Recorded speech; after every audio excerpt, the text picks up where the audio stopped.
We're going to talk about something that literally has ruined Christianity over the last 500 years, and it started in the 1500s and maybe a little bit before then, and that is relativism. Relativism, when it comes to dogma, faith, comes to standards, the way you dress, the way you act, how much you drink, what your thoughts are, the truth, building on the truth, making sure the dogma through the years, through the decades, through all of this sinful, fallen world in which we live in is passed on not only to your children, but to your grandchildren. And we're going to go over the biggest lie that has come down from Protestantism, and I can't say it's based totally against them because there's a lot of Catholics and there's a lot of Orthodox that believe in the modern lie of relativism. Relativism essentially means change with the times. Relativism essentially says don't build on the past. Relativism means, hey, listen, it's a new day and age, just change the teaching.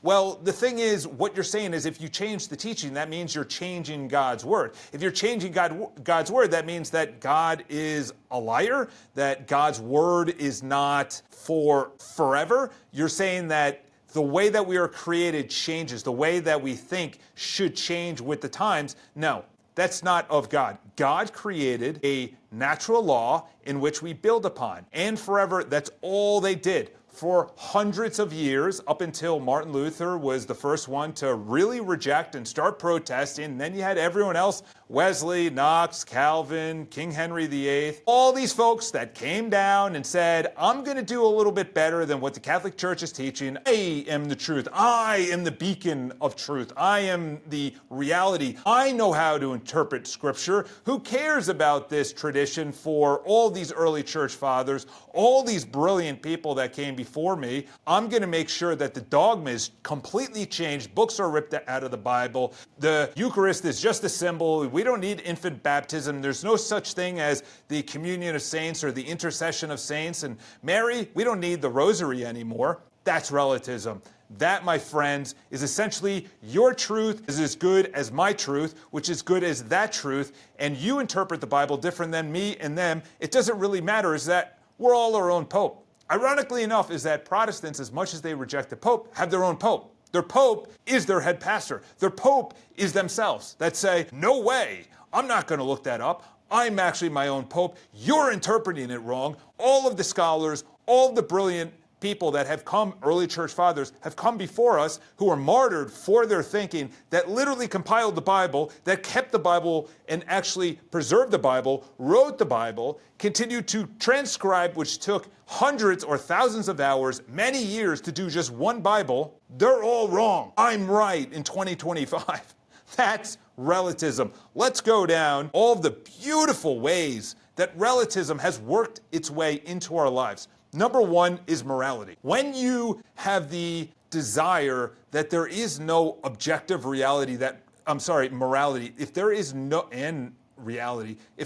no objective morality, then you make your own morality. Who made their own morality? Stalin made his own morality. Mao made his own morality. Mussolini made his own morality. It doesn't matter who made the morality. Their morality is correct because it's subjective instead of objective. But if Mao or Stalin or Mussolini came along and said, actually, you know what, it's kind of bad that we just wipe out people that have different points of view that are Christian or Orthodox or Catholic, they essentially are different than me, so I don't like them. And they subjectively need to not be here, even though against the commandments it says, thou shalt not kill. Weird. So subjective morality killed 100 million during the 20th century.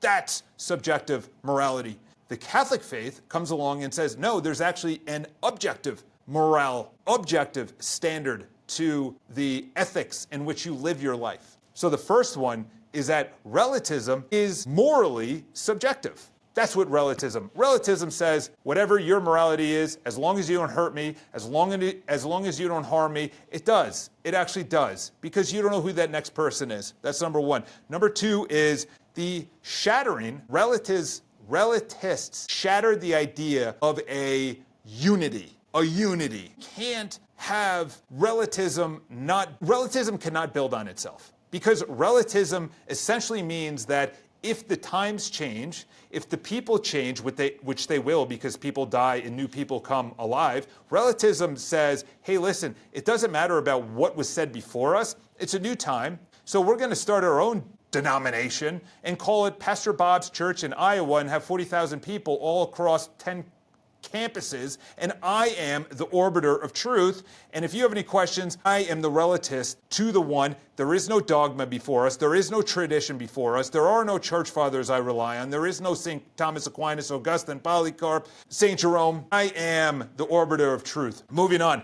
There's no authority except for the pastor. There is no authority except for the person that's actually reading the Bible and translating it in their own subjective point of view. That's why you need an authority. That's why you need someone that has an objective view on life. You have to come together and say there is a truth. You can come to the truth, and then you meld maybe ideas together, or the subjective comes against the objective and loses. That's why the Catholic Church has the objective morality, the objective truth. There has to be a foundation in which everything else builds on, which is tradition, which is dogma.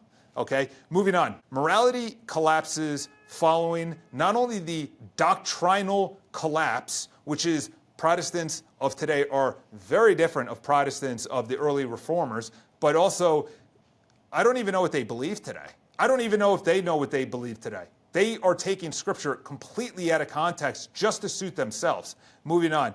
Dogma was traded for feelings. This is Relativism 101. I hurt your feelings, so that means it's not truth anymore because your feelings are hurt.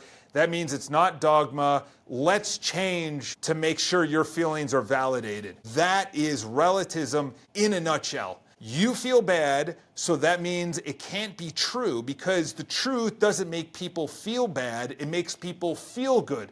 You know what also makes people feel good? Sins of the flesh, sins of pleasure, sins of lust, sins of mortal sins. Those are pleasurable. Those are what the dark side wants you to believe in. If it feels good, it must be good.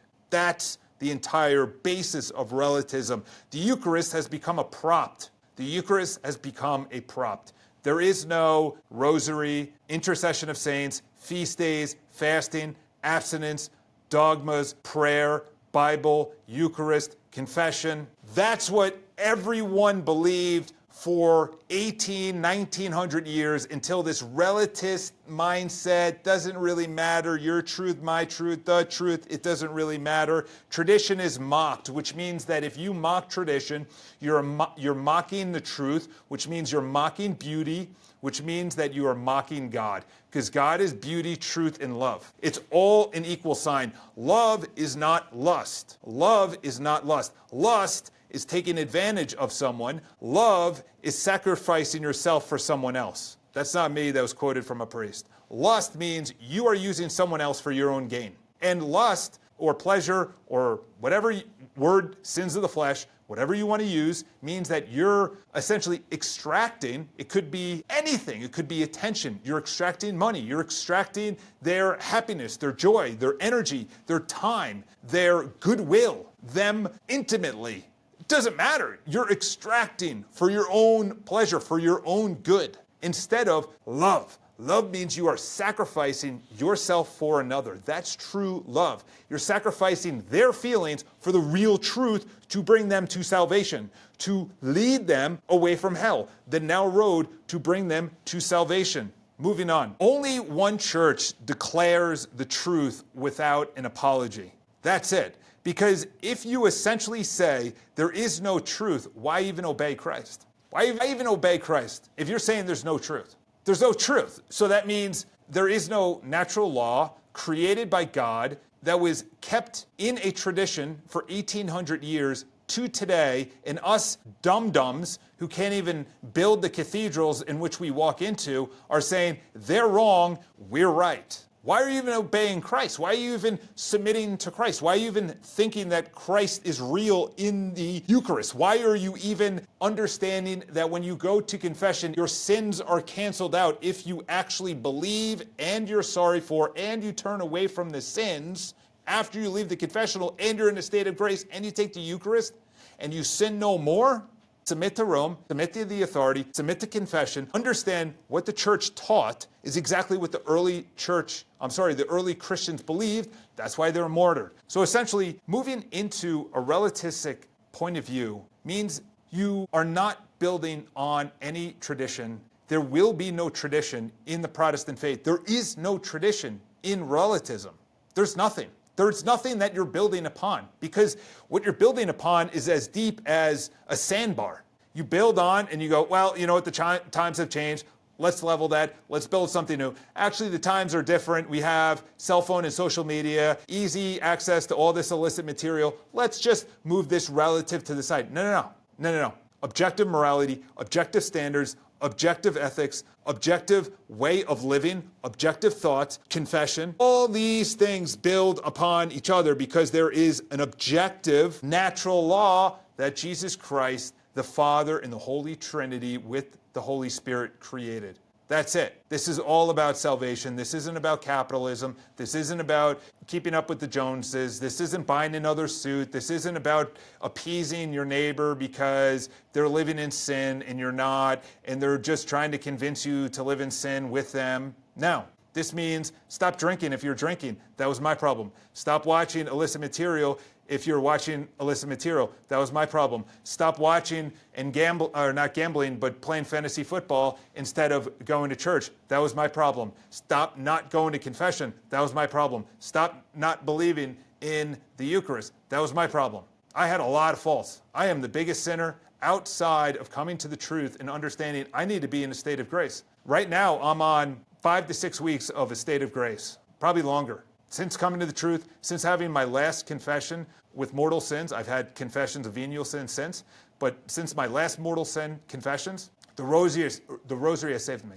Going to the daily Eucharist, understanding that Jesus Christ is in the church, is in the tabernacle that you see at the front of the church, that is present at every single church across the United States and the world, and you must submit to that objective morality, that objective thought, that objective process that the Catholics have sustained and built on for hundreds and hundreds and hundreds of years, against all of the attacks, against all of the modernism, against all of the modernization, against the internet, against the cell phone, against the Industrial Revolution, against all of these reformers, against all these heresies, against all these heretics and blasphemes, against all these wars, and we had 3 popes at one time.